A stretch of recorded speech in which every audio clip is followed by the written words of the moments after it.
বন্ধুরা, তোমরা স্ক্রিনের ওপর একটি ছবি দেখতে পাচ্ছ। তো ছবিটিকে ভালো করে দেখে বলো তো কে লোকটির আসল বউ। কারণ তোমরা স্ক্রিনের ওপর এখানে দুটি মহিলার ছবি দেখতে পাচ্ছ, যার মধ্যে একটি মহিলার নাম তমা আর একটি মহিলার নাম রিয়া।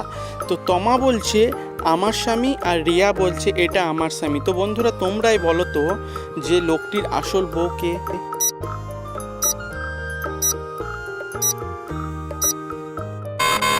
কি বন্ধুরা, তোমরা কি উত্তরটি বলতে পারলে? যদি পেরেছো তো অবশ্যই কমেন্টে জানিয়ে ফেলো। আর যারা যারা উত্তরটি দিতে পারোনি, আমি তাদেরকে উত্তরটি বলে দিচ্ছি। তো তার আগে বন্ধুরা, ভিডিওটাতে একটা লাইক করে আমার এই ছোট্ট চ্যানেলটাকে সাবস্ক্রাইব করে নিও এরকমই ভিডিও পরবর্তী সময় দেখার জন্য। তো বন্ধুরা, উত্তরটি হচ্ছে এই যে ভালো করে লোকটির হাতের দিকে যদি তোমরা একটু লক্ষ্য করো, তাহলে দেখতে পাবে লোকটির হাতে এখানে আর নামে একটা ট্যাটু করা আছে, মানে আর দিয়ে রিয়া হচ্ছে, তার মানে লোকটির আসল বউ হচ্ছে এই রিয়া নামের মহিলা।